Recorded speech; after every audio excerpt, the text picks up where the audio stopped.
Hey, what's going on, everybody? Michael back at you guys today. We got another episode of the civilian game plan, how to get from the military to the civilian world in a successful way. All right, guys, learn from our struggles. We got my main man, Jeremy, here today. How you doing, bro? I'm good, brother. Thanks for having me on, man. How you doing? Hey, I'm not bad, man. Doing great. Hey, thanks for being here. So, we're gonna dive right in. So, if you don't mind, for all the listeners, let them know, where you're from, what branch of service did you join, why did you join, if you want to touch on that, and then hit on some things that you did while you were in the military, if you deployed, whatnot, if you want to touch on that, and bring us up to the point where you thought about getting out the military, whether that was retirement or transition, however it was for you. But the floor is yours, my man. Cool, man. Appreciate it. Sir. My name's Jeremy Wassing. I grew up in Michigan, so I joined the military while I was out there. I was actually 17 when I Okay. went to boot camp. So I enlisted a while before that. I went to the recruiter's office, and I fell in love with the addiction of going there and the physical activity and all the shit they talked about. So I joined. I signed up when I was 17. Had to have my parents sign a waiver Yeah. to Sign your life away, man. Yeah. Yeah. Yep. So I actually graduated early and went to boot camp, and I graduated boot camp the same time everybody else was graduating high school. So I missed senior prom, missed graduation. I was just like ready to go and get out of there. Okay. Grew up in a small town, and it was, I don't know, 30,000 people. So it's not a major town by any means.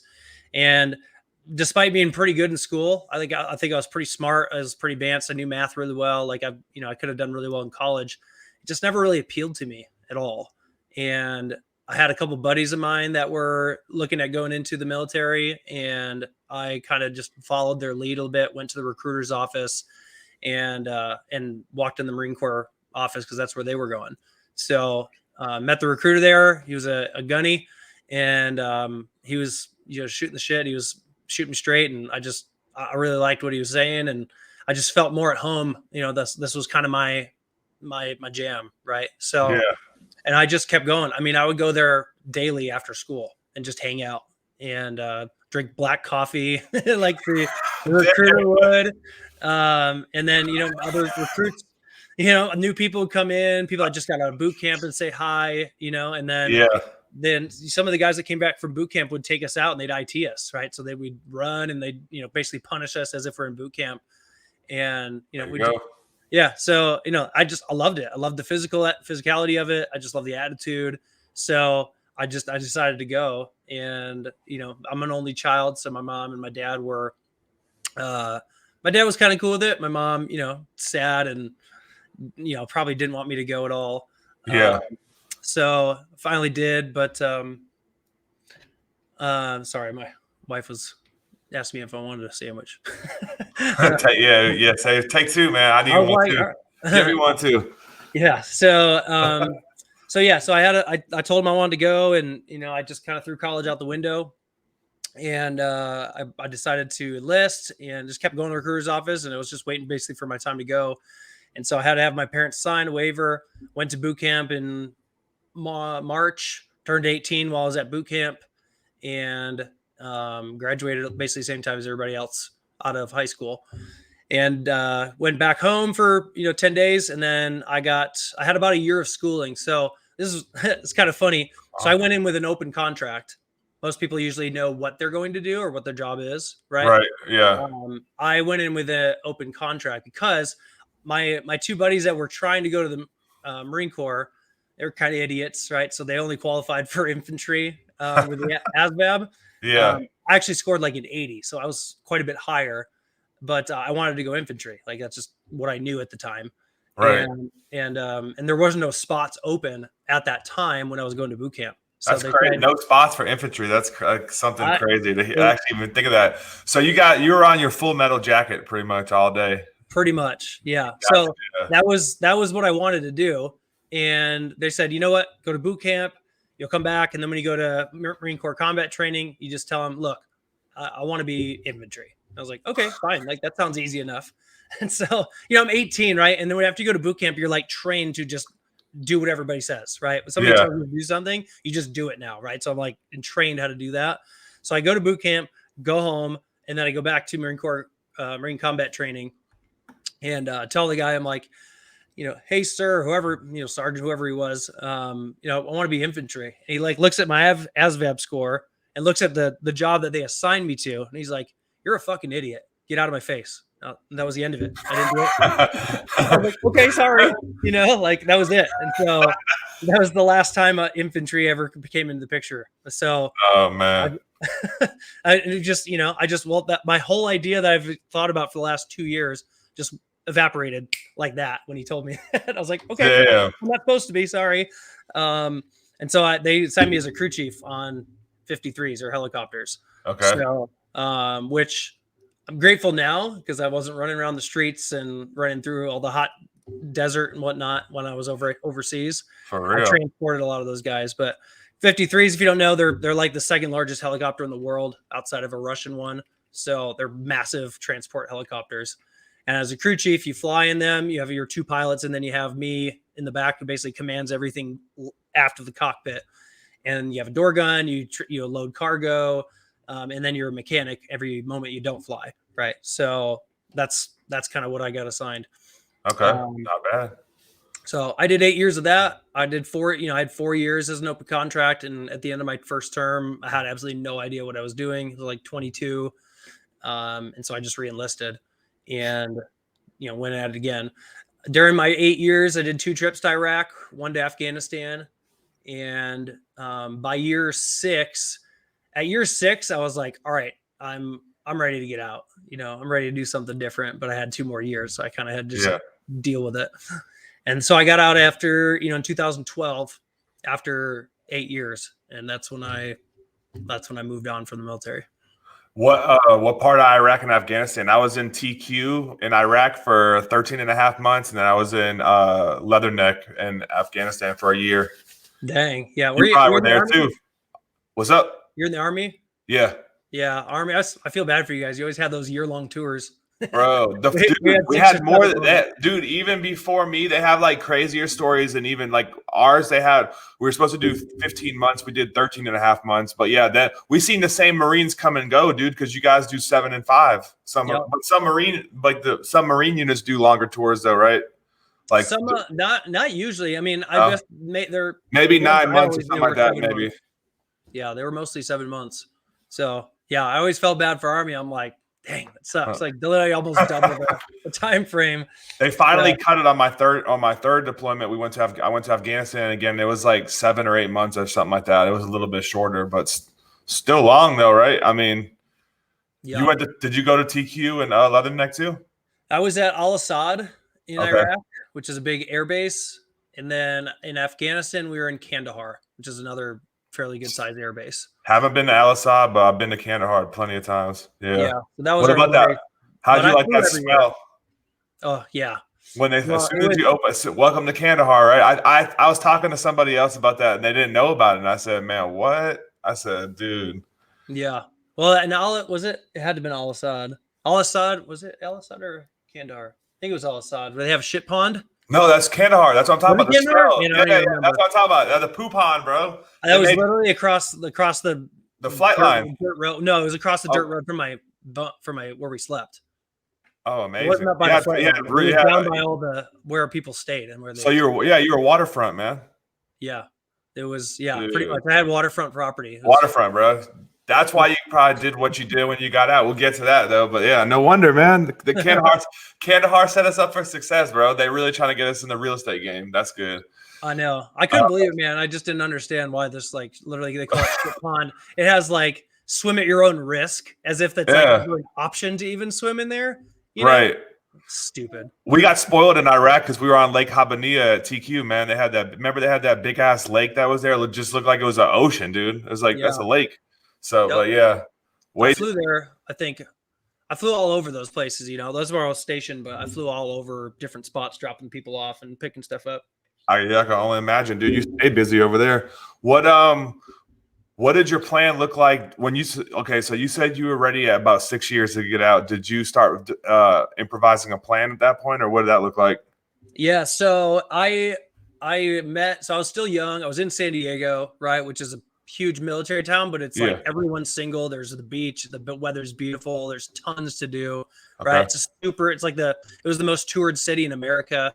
So there's just tons to do, lots of great food, activity. I mean, it's an awesome place to live. And Okay. so when I was there, I met a guy who was doing music production and promoting. So he was hosting music events at different nightclubs and beach parties and super fun activity where Yeah. people are partying, everybody's good looking and there was always good music and whatnot. And so I ran into him, I met him and figured out what he was doing. And I just kind of latched on. I was like, hey man, what, is this something I can be a part of? And so he just basically gave me a stack of tickets. He's like, go find all the girls you can and invite them to this event that we have tomorrow. I was like, all right. So I just started doing that. And so I basically got fully involved into the nightlife and music industry, Okay. as an intern or as a small time promoter and whatnot. So that happened about year 6, I think, year 5 or 6, while I was in the Marine Corps. So Okay.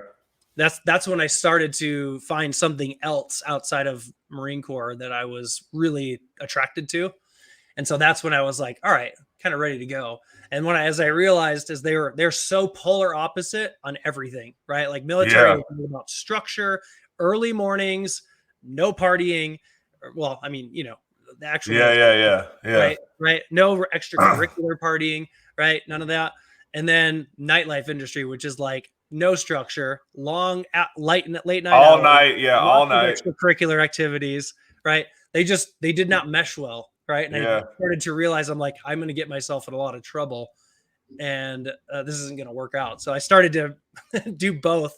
And as I got closer to getting out, my boss at the time had an opportunity for me to go work somewhere like in Orange County, to help kind of build the brand and whatnot. So I basically just transitioned right from military into that for a while. And that was after years of being heavily involved. So I ended up just I was in the nightlife music industry for almost like 10 years. Okay. So yeah, it was a lifestyle, Yeah. it was Most definitely. something I did for a long time. And that's basically what I did right out of the military. All right, let's rewind. All right, so when you're in the military, did you do anything like for sick call or anything like that? Not even to say just sick call, but did you get any? Did you know anything about disability when you got out? Did you even care about it, or what was your take on that?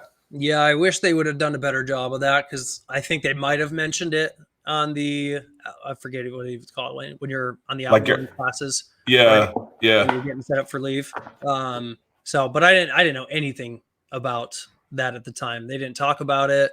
They didn't. No one gave us good insight on how to go about it, right? And I never even thought twice about it because I didn't know anything. So yeah. What that was about did you ever pick up on it? Like learn about it from anything since you've been out? Oh yeah, I'm 100% disabled Let's right now. go, man. Let's go. How'd you Yeah. do it? You gotta let's go. Let them know. Yeah, so Come on, bro. I got out in 2012. I'm trying to remember when I got my disability qualification. It had to have been just a couple years ago, Yeah, for sure. It's definitely. I got out with 0 too, bro. Let them. I want to hear your story, man. Let me know Yeah. how that went for you, dude. Because that's like, isn't that life changing, dude? Honestly. Yeah, it is super life changing. And What? had I known about that beforehand, right, it would have been years of extra money that I could have recouped. And so I went forever without it. I just never thought about it twice. And then it was just a few years back, a buddy of mine who I worked with in the military just connected with me randomly. I think he probably saw something I posted and just reached out. We just kind of started shooting the shit. And we got on the topic of disability. And he's like, "Have you ever done yours yet?" I was like, "No, man." I was like, "No." And he's like, "You're a fucking idiot." Like, here. And he's like, "Call this guy." So he gave me a contact of a guy who he doesn't work for like the DAV or anything official. Yeah, he just know how to do it. He could do it. Yeah, he just know how to do what he do, right? Yeah, he's just a dude. Like he was in the Yeah, military. He was just a dude. That was it. And I have no idea who he was. He's like, call him. So I called this guy and I'm like, hey, I'm a friend of this guy. He told me to call you. And like the guy was like, who? Who are you? Like, so I just told him like who I was friends with, and he's like, all right. And he just like, this is exactly what you're gonna do, motherfucker. I'm gonna tell you exactly what you need to do. You're gonna do every single bit of it. When I tell you how high when I tell you to jump, you're gonna say how high. And he's like, we're gonna get this money. You're gonna be 100% disabled by the time we're done. Like, oh man. And he was like, it was almost like I almost snapped back into like at attention because I thought he was talking to me, and I'm like, yes, sir, sorry, sir. And so he just outlined everything. And so, I mean, I worked with him for almost 2 years, and he walked me through what you need to do, the appointments you need to make, the things you need to say, how you should dress when you show up. Like he gave me everything, right? And he's like, all right, what can he claim? Let's start with that. And I was like, I don't know. I mean, my ears ring. He's like, done, 10%. 10%, yeah, exactly. Yeah, he's like, your back hurt? I was like, yeah, kind of. He's like, fuck yeah, it does. I'm like, I jump up and down helicopters all day for 8 years. You never even probably thought about it when you were in though, right? Like what that even looked like. I was on the Army side, and you were pretty much frowned upon, and that's pretty much the common answer between everybody. It's kind of crazy. Probably the same for you, if not more extreme, dude. Right? Yeah. So the way he told me, this is a great perspective for everybody to think about, is you are suing the federal government for life. That's what you're doing when you get disability. And I was like, oh shit, that sounds really hard.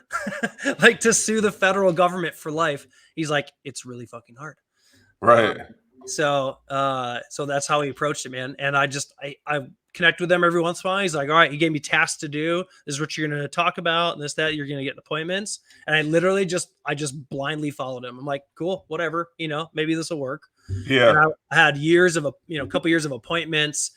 I showed up like, dressing, like he told me to, it didn't shave, right. Just kind of, yeah, it's a whole thing that they try to discredit you the moment you walk in the door. You got to understand that they're not looking to give you a blank check, dude, or a free. You know what I mean? But you're absolutely right. Like, yeah. And that's what when he said that, he's like, you're suing the federal government for life. He's like, this is how you have to do it. I'm like, well, that sounds really, really hard to do. So I'm like, this guy told me to do it. My other buddy who recommended him, he got 100% because of this guy. So it was just so random. And like for the first however many times we called, like we had a conversation, he's like, who are you again? I'm like, Kansas City. He's like, oh yeah, I remember you. Because he probably get hit up and people just fall off, man. When like they get that task order list or something, and that's what you need. And I've been on my friends almost the same way, but probably not as crazy like that. But I probably need to. But man, we made my buddy call do when we met up on Memorial Day weekend last year, and he got 100% first time go, and we helped him through. He didn't. We just said, dude, go for this. You got this all in your medical record. It's not like. So it's like, it's not really him. It's really, you just getting what's yours. He's just leading you through it, helping you through. But that's crazy that no one, I don't know, man. Well, crazy too is most of that stuff was not in my medical record. Like I flew in helicopters, like I could claim tinnitus. Yeah, but you had like deployment orders and stuff like that too. So yeah, for sure. But like during the military, no one ever said like, hey, you should go to medical so you can get this stuff documented, right? You were just always told to suck it up. You're in the Marine Corps, right? Yeah. So never went to the doctor for anything. And right. So most of the stuff that I claimed was never on paper at all. Tinnitus is easy. I mean, I flew in helicopters for 8 years. I have a couple thousand hours. I'm like, you're going to give me 10% because that's $100 a month. Yeah. So like, I'm like, that's easy peasy. But all the other stuff, the migraines, the back pain and the PTSD and all that other shit, like it takes tons of documentation. I had none of it at all. Yeah. Oh, damn. So that's why it took so long. I had to have years of documentation, more appointments, right? There has to be a track record. And this is absolutely stuff that I can absolutely claim, but I was just never told to because you're a Marine. Suck it up. You never even went to the appointment, never even knew, man. That's crazy. Yeah. But good for you and good for your family, man, and good for your friend and whoever that dude was, that anyone that helped you, man, because you deserve it, dude. You did your time. You got all that stuff. You got your record, and there you go. Good for you, man. So that took years. That took you years. I did the math the other day on here with somebody, dude. It took me 5 years after I got out to get to 100. I got out in 2015. I got it 2020, right? Or something like that. I went from 0 to 30 to 60 to 80 to 100. and I had the stuff on my record and all that stuff, like you said. And then, if stuff progresses, you can always open up your claim. People get scared of it, but yeah, you have to make sure that you have the symptoms and everything's been documented, that your whatever condition has gotten worse over time. There, you know what I mean? So, and also it all depends on the doctors and all that stuff too. But yeah, dude, like crazy, man. But hey, you never gave up, so good for you, dude. It was awesome, man. He was a saint. I don't know how he got into my life, but he did. And we always chatted every once in a while to kind of go through the next motions and whatnot. And the moment it hit, like I had like 33,000 that just hit my bank account one day, and then after that, because that was all the back pay, right? Yeah, the intent to file. Claim. Yeah, exactly. And then it got 100%, and like he FaceTimed me when I told him. It was the first time I actually like saw the guy face to face. He was like super happy and stuff. So I donated to his charity, all that. So he was awesome, man. But crazy. Hey, man. But yeah, so now you probably try to help all your friends. That it's like a domino effect, dude. Like once you get that, or like even get the ball rolling, it doesn't even have to be 100%. Like once you start getting turned on, like what you can actually get as your benefits, it's like you got to tell the people that man, because I'm sure you got people that you work with or that you serve with that have the same mindset you had, right? Mm-hmm. Yeah. I'm sure every branch has that too. I know Marine Corps is like very much like suck it up in any circumstance, right? So that's just kind of the mindset most people have. I think probably most people in the military have that. In the Marine Corps, right. we definitely would. We never like asked for help or voiced our opinion or any of that stuff. You just suck it up. So most people never had anything in the record unless they absolutely had to go to medical, right? Unbelievable. So that's the way it is. You're right though, dude. It was absolutely like that, man. So what got you to what are you doing now? Like what'd you do after the club scene? What'd you transition to next after that? Let's go there. Yeah. So after the club scene, it was kind of, I worked my way up into production. I managed all the teams. I was working with all the artists. I was doing, I was heavily involved by that point. And at the end of the day, it was, I loved it. I loved every minute of it. It was amazing. On paper or on social media, it looked like I was living $1 million lifestyle. Yeah. But I was broke. I was broke, right? Like beyond broke. I had a lot of fun, and you get a lot of free stuff, at least in the scene when you work that.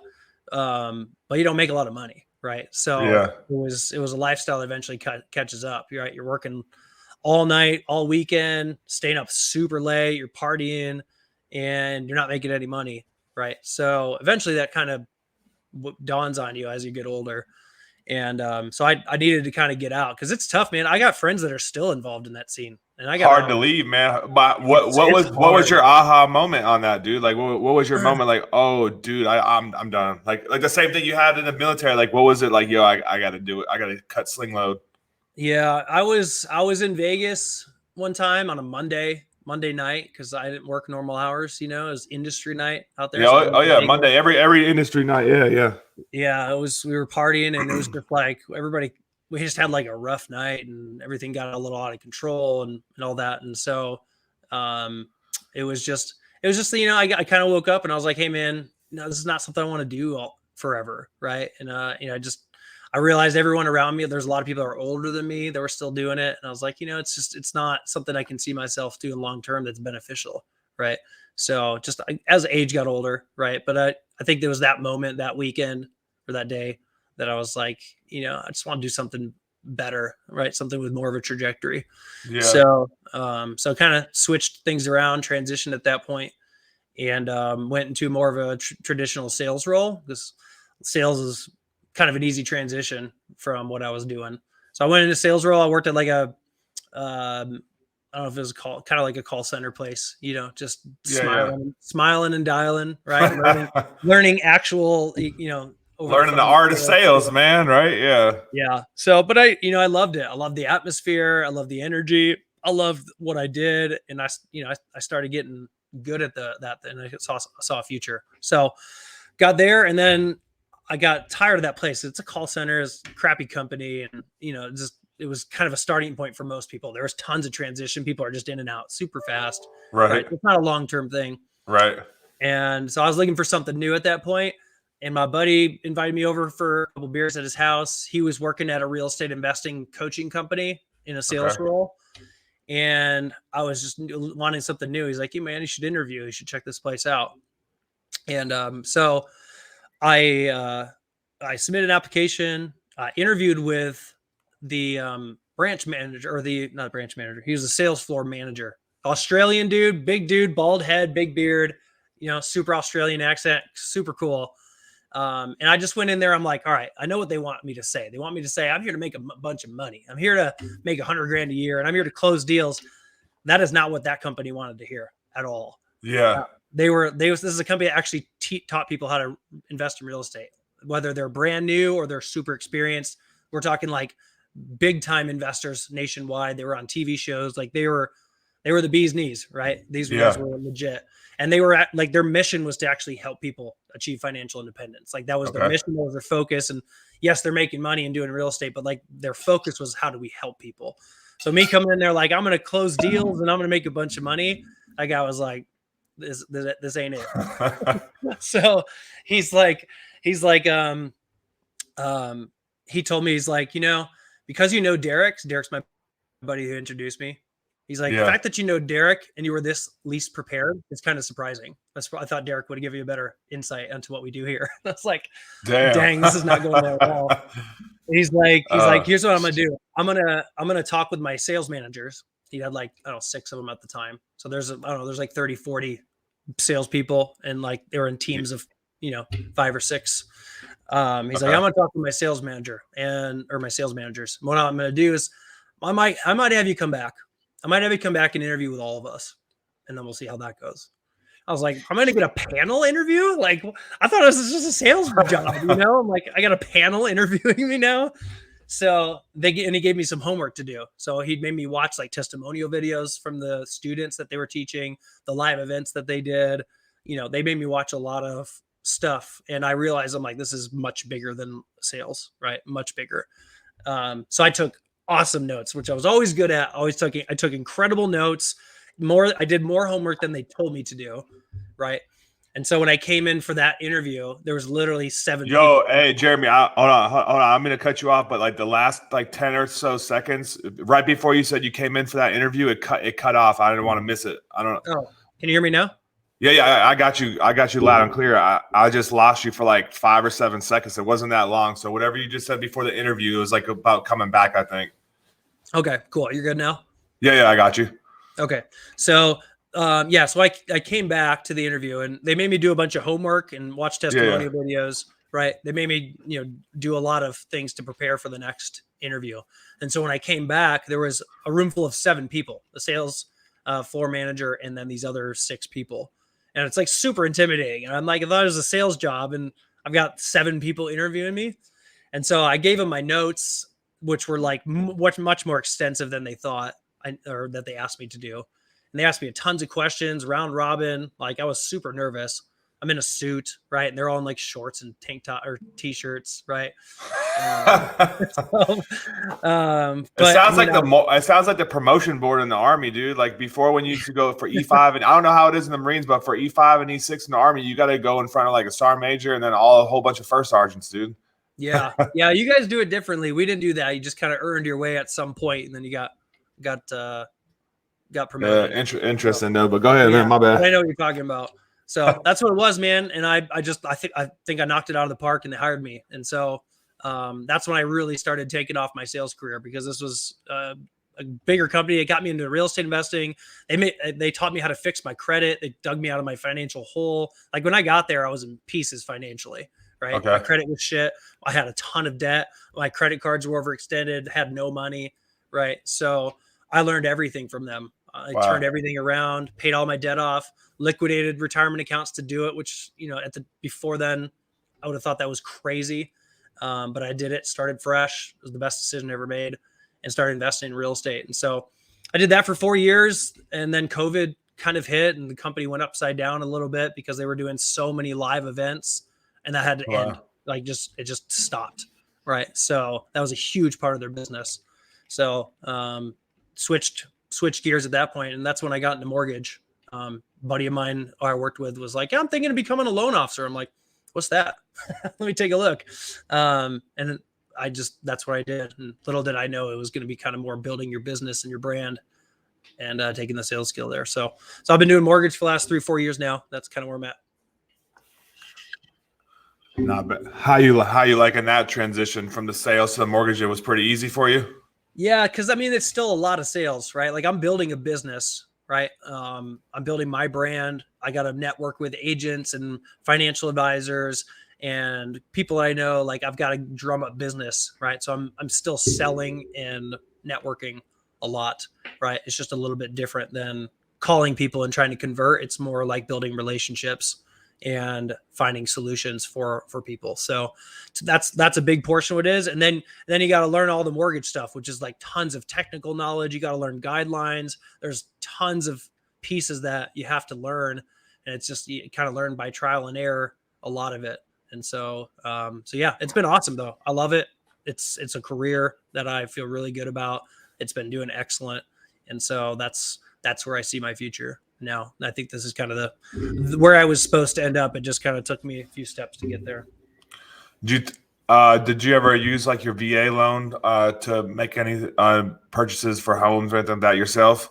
Yeah. So when I moved here to Kansas City from San Diego, when I first used it, bought a duplex and lived in one side, rented the other side out. I still got that duplex, Nice. like a nice cash cow. The interest rate's at 2.25% because I refinanced it during COVID, which is Good for you. right. So I'm never touching that again. And Nah. rents have gone up. So yeah, that's what I used, and that was a big win for sure. What would you say for anyone out there like that was thinking about getting in real estate from your experiences? What would you recommend to them? Good question. I mean, as a veteran, first Yeah. off, I would we talked about this earlier, but if I could rewind time before I had kids and different lifestyle and all that, I would have done that multiple times. I would have bought a duplex or a 4-unit if I could. If I couldn't afford that, I would do a single family and rent out the rooms. I would do that because it's no money out of pocket for the down payment, and you can control multiple doors at the same time. Tenants are paying for most of your mortgage, and then you can move out down the road and you can do it again, right? So it becomes a snowball effect. You can start recouping or building this portfolio without having to come out of pocket a lot of money, especially as a veteran. So I would recommend people do that if they wanted to get into building a real estate portfolio. They call it house hacking. It's one of the best, most affordable and most effective strategies to building wealth in real estate because you're coming out of pocket very little, right? VA's no money down, FHA's 3.5%, right?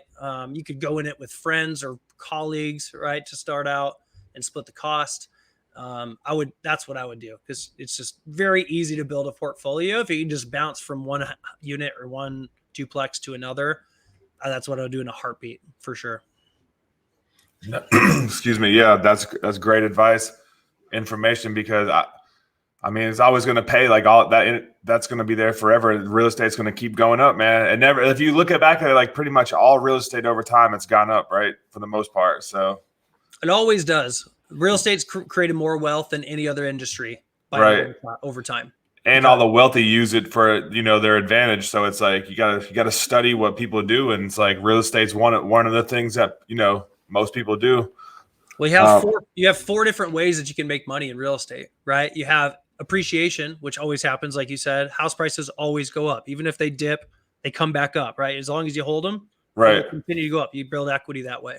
When you pay your mortgage down every month, you owe less on the mortgage, which means you have more equity, right? So every month you're building that. And if you have tenants paying for it, they're paying the mortgage, right? It's like an infinity return. And then you have your tax advantages, which you have a lot of options available there as you own property and invest in real estate, maybe start an LLC.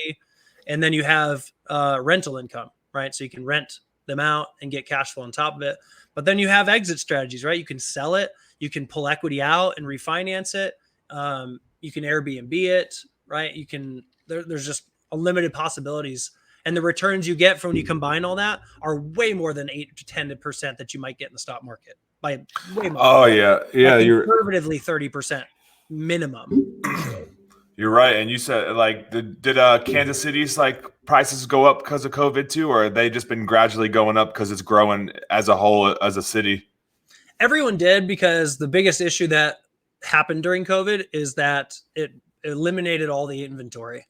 So because of COVID, there were no evictions, there were no foreclosures. People didn't move out. They just renovated, upgraded their house. They consolidated. They were fearful of moving. Production costs, lumber, materials, all that cost went through the roof. Yeah, All for those things sure. were literally a perfect storm to create no Yeah. inventory, no houses available. And so we're years behind. We haven't even come close to catching up. And that's happening nationwide. So during COVID, when interest rates bottomed out at like 2%, Yeah. everyone was like, holy cow, this is the best time in the world to get a mortgage. But there were no houses. So there's Yeah. 30 offers, 50 offers on every house. Yeah, right? that was down here in Florida going. People were just getting bought out like in like bidding wars, man. Like That's what it happened was everywhere. crazy, dude. That's what happened everywhere. And so when you have that, it's just a supply and demand issue, right? The supply is Right. very low, demand's really high, house prices go through the roof. That's Right. just how it is. So everywhere happened. The good thing about Kansas City is we're Midwest, right? So you have all these big swings in Florida and California and New York and some of these really big populous areas.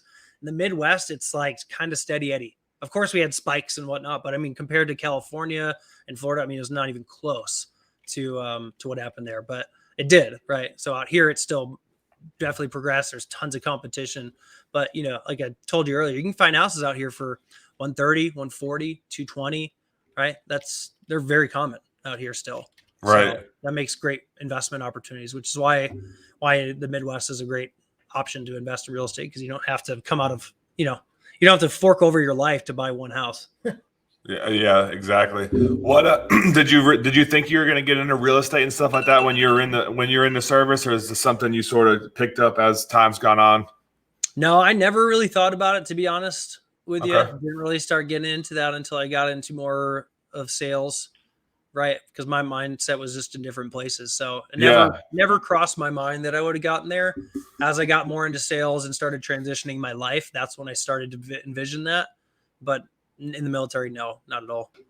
How much did you get your 100% before your sales job or after? I was way after. Way after. Way after. Yeah, because I got out in 2012. I think I was in, like I said, I was in the nightlife industry for all those years. You were sleeping when the VA was open, right? Like yeah, you're because I got in the nightlife industry like 3 years before I got out. Oh, so yeah, that was 2009, something like that. And then I did that for almost 10 years. And so and that's when I transitioned to sales. And years after that is when I figured out the disability stuff. Dude, so if you could go back and say the same thing that you just said for the real estate, like how you would do the house hacking, how would you do the military hack? What would it be?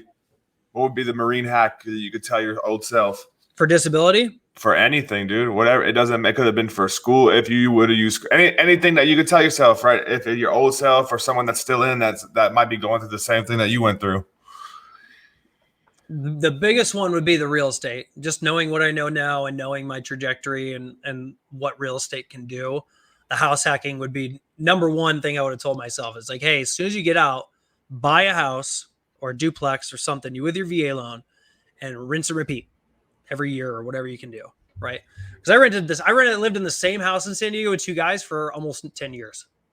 The amount of money that we could have accumulated together if we decided to go buy a house. Yeah, man. I've been saying that to my wife. Why did we not come back from Afghanistan and go buy an apartment complex?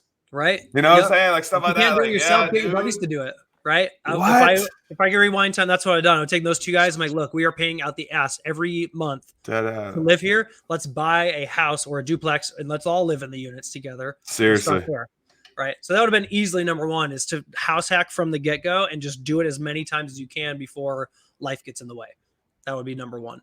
Number two would be the disability portion. I'd say tackle that immediately. While you're in the military, I would go get things documented as much as you can, because all of that stuff's going to help build your case.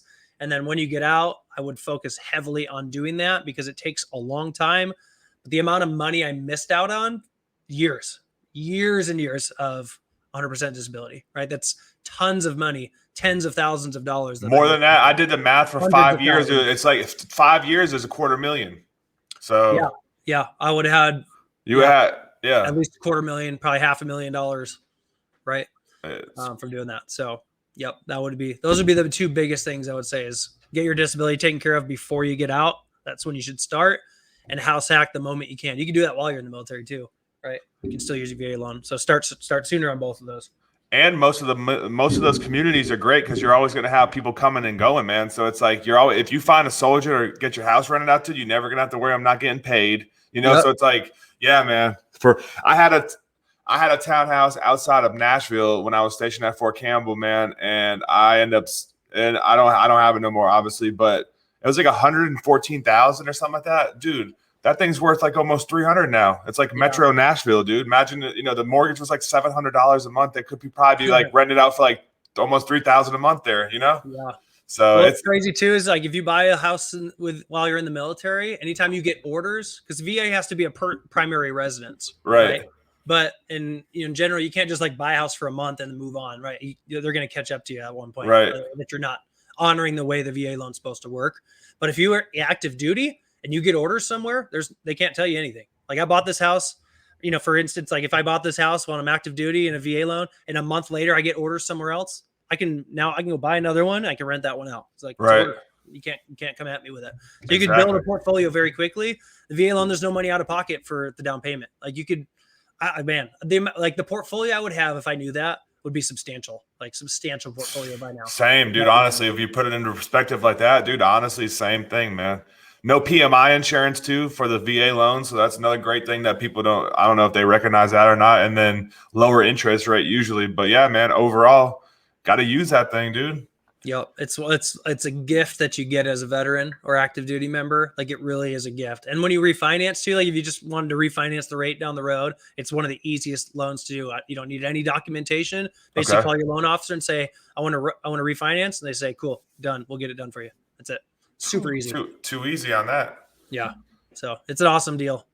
And then once you get service connected at a certain point, then you don't have to pay the finders. Then you don't have to pay the fee, the VA fee. So then, like, on the other side of the spectrum, and they took away the maximum for your first time use. There's no limit anymore as long as you can pay it back. Obviously, like the bank's not. They're gonna like you're gonna run your numbers, make sure the debt to income ratio works out. So it's like whatever you can afford. It used to be like what 550 or something thousand. Now it's unlimited. So you had the money. Imagine if you're like dual military warrant officers or something like that, or whatever, you could make a crazy purchase with that.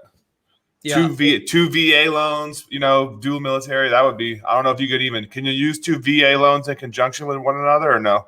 You can. Yep. Oh, you can buy a house. yeah. You can buy a house as a VA loan. You can go buy another one, and they can both be VA loans. There's a calculation you have to do, but you can do that. But yeah, man, if you had a significant other, somebody you were dating in the military, and you both had VA loans, I mean, it's like almost unfair the advantage you could give yourself if you started early enough. Wow. That's my biggest, I don't want to call it regret because you didn't know what you didn't know. Yeah, right. But like the where I would be at financially in real estate would be like light years ahead. Dude. When I was 21. Yeah, but what were we doing when we were 21, man? We were probably coming back from Iraq or going to Afghanistan and then going out to party, man. We didn't have that mindset at all. And you were around the same people were your friends. We were all doing the same thing because we all thought that was fun, right? So let's go to the drawing board. Let's go talk about real estate. Yeah. You know what I mean? True. Damn, dude, you're right though, man. And no regrets, No, I lived man. a great life. I did more in the nightlife industry with travel and events and festivals. Like I did enough to cover a few lifestyles. Right. So when I know people now that are like, still trying to hold on to the party scene, I'm like, I did plenty. I did enough for all of you. Right. So I got all that under my, so no regrets. I had a blast. I met a ton of people. I did some really cool things. But where I could be right now financially or real estate wise, it's kind of crazy to think about how different it could be. So I wish people knew that ahead of time, because they at least knew that as an option, because maybe you could do some of each, right? You could still have fun and be young, but like you could also start tiptoeing your way through there. I didn't do it at all. So it would be nice to kind of have some of that starting, because you got a foundation. And then when you finally click and you say, okay, now it's time to focus on my life, right? You got this like nice base point, and now it just accelerates very quickly. Nah, dude, that's great advice, man. Hopefully someone takes it to heart and applies a little bit of it. Yeah, exactly. You don't have to go boss to the wall, but man, be smart. Use everything to your advantage while you're in. So what was your favorite defect that you went to while you're in service? What do you mean? Like dining facility. What was your favorite defect? Oh yeah. I forget the terminology. It's been so long. I was stationed in Pensacola, Florida for 3 months on a naval air base as part of my crew chief training. Yeah. And, so Marine Corps is a department of the Navy, which means whatever the Navy doesn't want is what we get. We don't have our own funding or any of that shit. So we just get hand-me-downs. Right. So when you go to a naval Air Force base, it's like royalty. I was like, holy cow, they have professional chefs in here. Yeah, that one was the best. Pensacola, Florida. There you go. What was your favorite place that you ever went in the military? Not on like vacation, but like on order somewhere. Did you get to go anywhere cool? No, I mean, I got stationed in San Diego, which I'm Not like, bad though. Like you said, you hyped it up. It's supposed to. Everyone's talks it's like a nice city, man. So I'm beyond grateful. That was where I literally built my entire lifestyle of friends, and that's where I did nightlife. And it's an awesome place. There's so much to do. The weather's amazing. The food's incredible, and it's a fun place to be. So really grateful for that. Other than that, I mean, the only places they sent me, I was in boot camp San Diego. I went to Pensacola. I did SEER training in Maine, and I was in North Carolina for a little bit, and then I was stationed in San Diego the rest of the time. And I did Iraq and Afghanistan. I didn't get to go on any cool boat. you didn't go on no boats or nothing like that. No Would you been music for down me, on that? man. I was just Would you playing been in the down? playbook. Huh? Would you been good on a boat? I couldn't make it, bro. I'm not growing sea legs. I don't have them, so Yeah, I'm fine. I'm fine with it. But I wish I would have gone because they went to some cool spots. But I got to play in the sandbox the whole time. That's all I did. Yeah, you got waterfront property, man. Remember? Yep. Like, Yep. come on, dude. What would you say describe your military service in one word? Oh man, that's tough. I don't even know how to describe that. Military service in one word. Yeah, what you think? What's the one word that describes your military service that just comes to mind? It doesn't have to be whatever one just comes to your mind the fastest. Shit show. Yeah, there you go. Maybe intense. There you go. I would say that. Do you got anyone that you could call out? Like we could call out on here that would come on there and share their story. That way we could try to help each other out. Anyone that comes to mind? Yeah, I could. My buddy Gary Susi, him and I still see him on Facebook quite a bit. My buddy Taylor, he's one of my best buddies. Taylor Campos, he was in the military. He was in the Marine Corps. Those would probably be the two right off the top of my head. Gary and Taylor, man, fall into formation. Let's go. Yeah, right. I worked with Gary. He was a mechanic, and then Taylor was in the Marine Corps too, but I didn't work with him. I met him years after. That's all good, man. I met a couple cool veterans too, like after the fact of different services. So that's always good, man. What if you what was I gonna say? No, man. I guess that's it. Really, it. I was gonna ask you about like what the last one I was gonna ask you about. What helped you the most with like Did you ever struggle with mental health like while you got out the military? I guess we didn't really touch on that, and if you did, what helped you the most get out of that place? Yeah, I think that's a good topic to cover because transitioning's hard. It's really hard. Like I'm grateful that I even had a potential direction. Didn't really pan out the way I wanted it to. But a lot of people don't have any idea what they're doing when they get out, right? And that's tough when you're told where to be, how to be, and what time to be for your forever, and then that just goes away. It's really tough. You lose the camaraderie, right? Like I have those moments all the time still. Like I miss people just get me, right? In the military, you just get each other. Right. Right? You meet another veteran, you're like, we fucking know each other. I don't even know your name. Yeah, for There's sure. a language that we speak that nobody else will ever understand, right? I swear, man. Yeah. So, So, I mean, I always struggled, and I think that's why I think that's why I was so attracted to the nightlife industry because I was so involved into the party. Like I just disconnected so much, right? Yeah. I went hard. I went hard because I think it was it was an extreme lifestyle both ways, right? And the military is very extreme, flying in helicopters, riding motorcycles, going overseas, Marine Corps, and then nightlife. It's just like you just dig yourself in this hole and you can't get out. So yeah, I definitely struggle with it. I think that's kind of why I latched onto that so much because it was an outlet for me to just let go. But I think like sports are great. That's For really sure. been helpful for me. Like, staying in shape, running. It's funny. Like in the Marine Corps, I absolutely hated to run. Absolutely hated it. The moment I got out of the Marine Corps, I loved to run because no Man, one was I did the forcing total me to do it. opposite, dude. Even though I didn't like it when I was in the service, we know we still did it in the army. But when I got out, I was like, dude, I'm not going to beat my feet no more, bro. I'm but That's you the funny. total opposite, man. You must, I mean, it must clear your mind or something like that. Probably just good for you all the way around, right? Super therapeutic. No one was forcing me to do it. I think that's why I liked it after I got out. And yeah, Yeah, there throw you some go. into music. I honestly, I think the biggest thing that saved me outside of sports and activity was music, for sure. I think that's a Okay. big reason also why I got so heavily involved is because the music, man, would just like set me free. Like it kind of sounds stupid and Nah, dude. fluffy, but the music would literally like take me to another planet sometimes, and that's Nah, what man.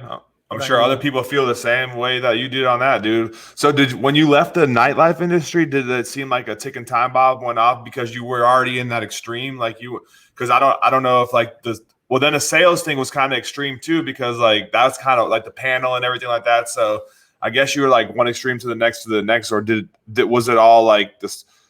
Was it all the same sort of? Yeah, I think it's I'm always attracted to the extreme. I got my skydiving license at one point. I rode motorcycles. I went heavy on this like sales journey. I started building a business. Right. So I've always kind of been attracted to like pushing myself and extreme, and I think it's 100% because of the military for sure. Okay. Everything I did in the Marine Corps was intense from the moment I stepped on the yellow footprints. Right. And so I've just kind of always been living that lifestyle. And I think it's an outlet for all of us, right? We need intensity a lot of times.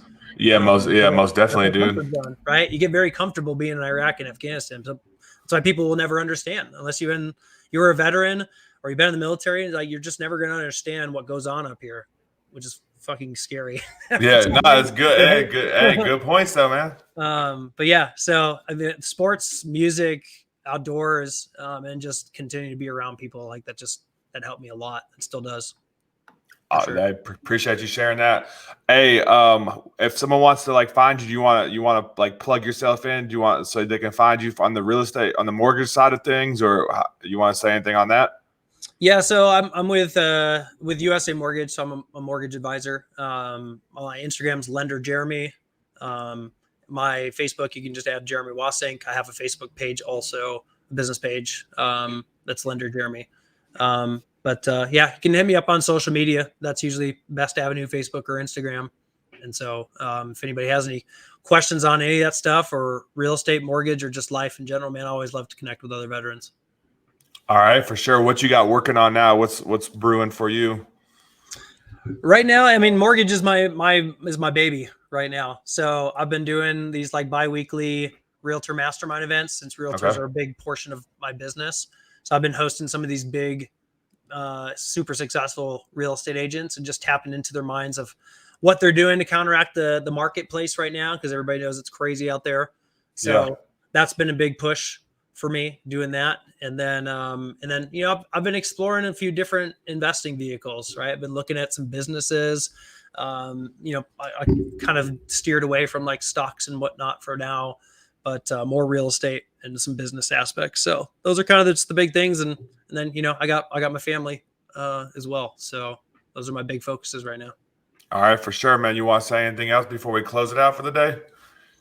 I just want to say thanks for doing this, brother. This is No awesome. I problem. mean, I don't get enough interaction with veterans as much as I would like. I'm sure a lot of us feel that way. For So sure. this is awesome. A good outlet for all of us to connect. So I appreciate you reaching out.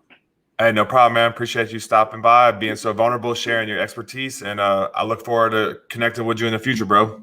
Thanks, man. Anything All you right, no need, brother. problem. All right, man. Thanks, you guys and girls, for listening. And y'all have a blessed day. Till next time. Have a good Thanks, one. bud. See Later. you.